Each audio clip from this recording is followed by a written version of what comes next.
maxay golden milk ama turmeric milk maxay tartaa maxay tahay faa'iidada ay leedahay golden milk waa walaashin Faatuush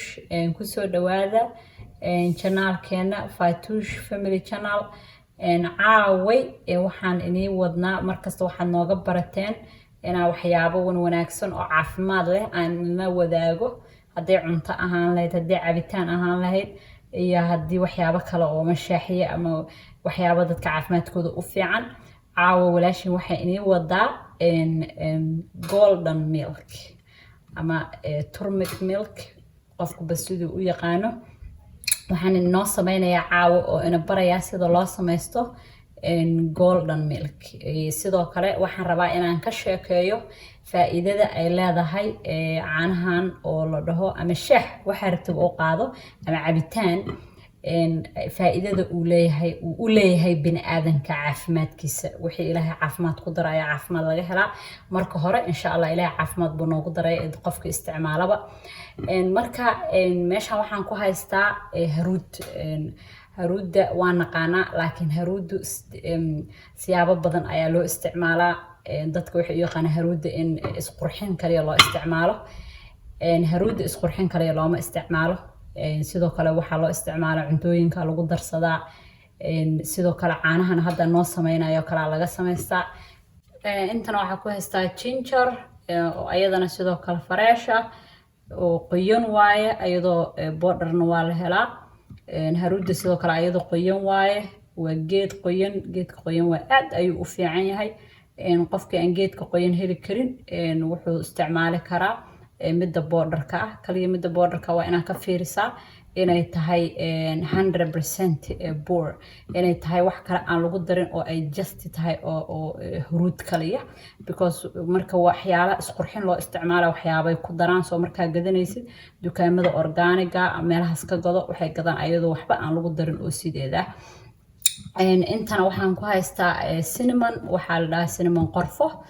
Soomaaliga waa qorfo la shiida la shiida inta ku haystaa intana waxaan ku haystaa malabka waa organic malab hani organic waa waxba lagu darin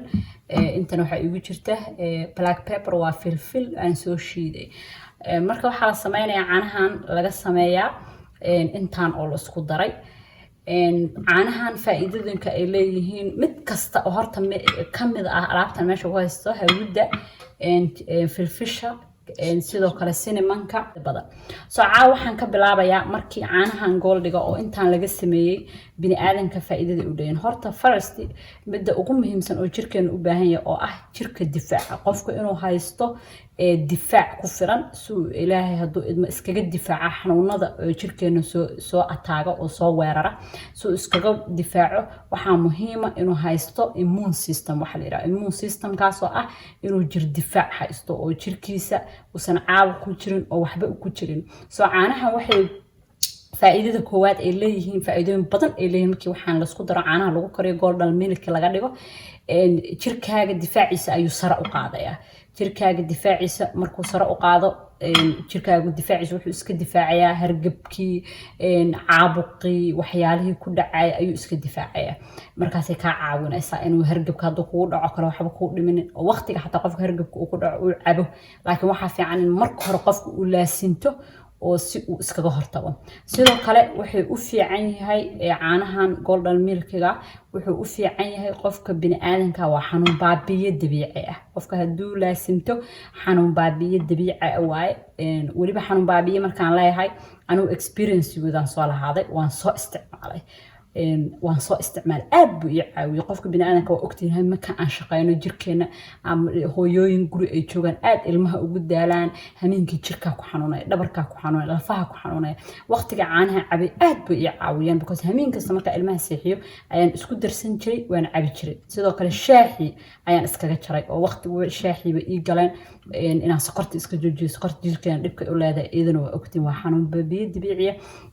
sidoo kale waxay u fiican yihiin golden milk qofka maaragtay jointska waxa la dhaho joints ee Englishka lagu dhahaa waa xubnaha bini'aadamka meesha ka laalaamaan like jilbaha camal oo kale inta laabanta waxa way xanuun haduu kaaga dhaco ama qofka uu xanuuno hadii caanahan laasimatid biidnilaahi karim xanuunkaas way ka caawinayaan sidoo kale marka aniga waxaan karinayaa koobkan labadiis oo caanahan karinaya waxaan ku daray xabadan iyo xabadan waa sanjabiisha iyo haruuda labadaas aan isticmaalaya malabkan hadhow intuusa marka caanaha waxa labadan marka la isku soo karkariyo dib waxa looga darayaa cinnamonka iyo black pepperka filfisha malabkan waa lagu macaanaysiisanaya marka haruudan iyo caanaha haruuda laga sameeyay waxay sidoo kale u fiican yihiin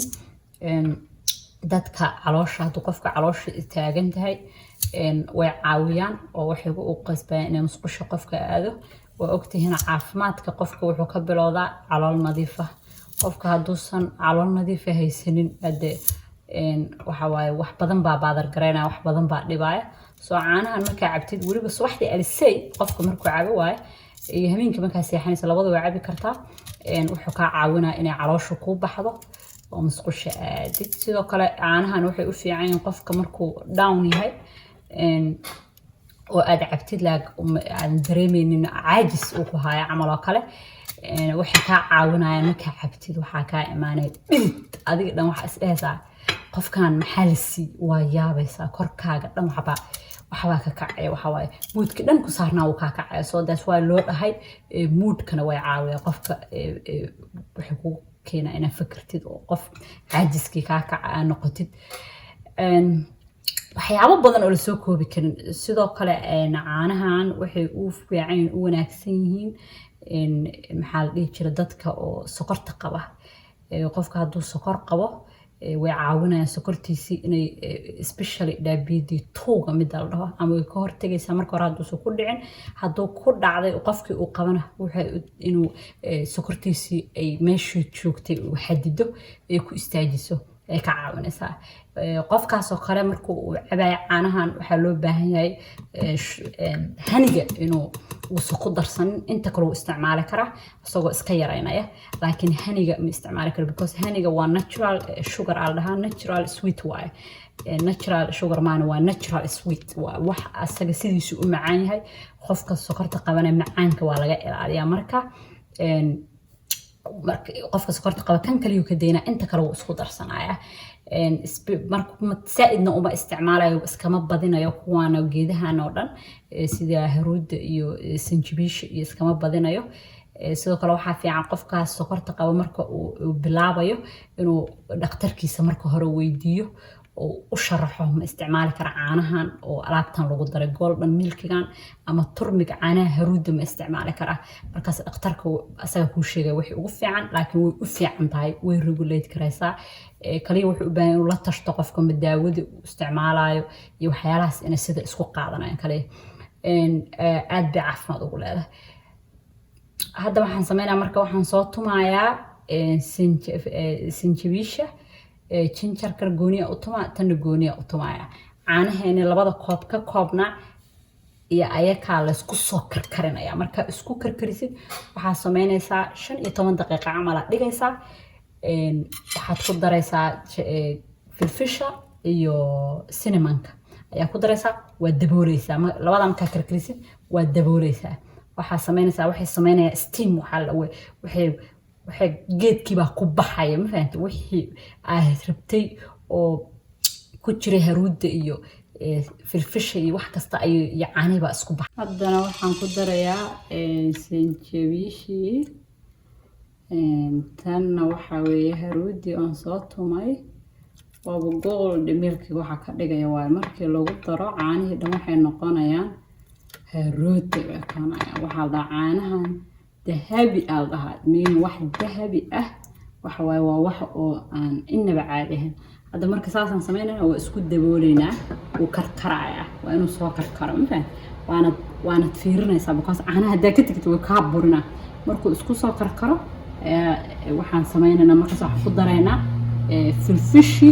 iyo cinnamonk hadda caanaha la diyaar waaye haddana waxaan ku darsanaynaa cinnamon-ka ku dara waa kaas. haddana waxaan ku soo darayaa waa filfisheed hore iigu tunayd wax yar waa kuleel badan looma rabo.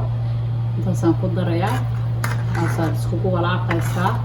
marka waxaa la rabaa intaas inay aad markii aad rabtiin isticmaasha cabaar isla dhigti markaa adiga waa dhigaysaa bis. marka waxay sameynayaan way isku soo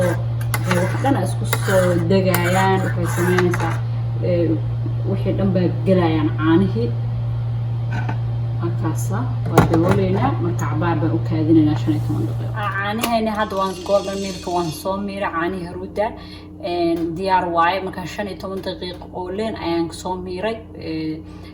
haddana waa noo diyaar. caanahan sidoo kale waxyaalaha dhan oo isticmaalay waad arkayseen waa wax wada organic ah, geed fresh ah oo hadda la soo jaray oo cusub. sidoo kale malabkan isticmaalay asagana waa organic. wax kasta waa organic. waa iska arki kartaa caafimaadka ilaa indhahaga iyadoo lagu sharxin baad arki kartaa. marka hadda waxaan ku darayaa malabkii baan ku darayaa. midiiba hal qaada aan ku darsanayaa. qaada malab aan ku darsanayaa. ما شاء الله caanahan isku daya waa faa'iido badan. aniga anaa soo tijaabiyay waxaan ku dhahay ilaa aan ku noqday addicted aan ku noqday. caanahan lama soo koobi karo waxyaalaha ay taraan, benefitka iyo daawada ay leeyihiin. waxa kamid ah oo kale qofka lugaha ma arkino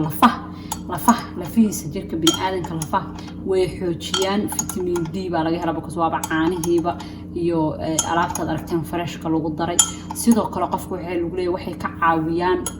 memory-ga xasuusta. hadduu qofku laasinto xasuustiisa ma dhuminayo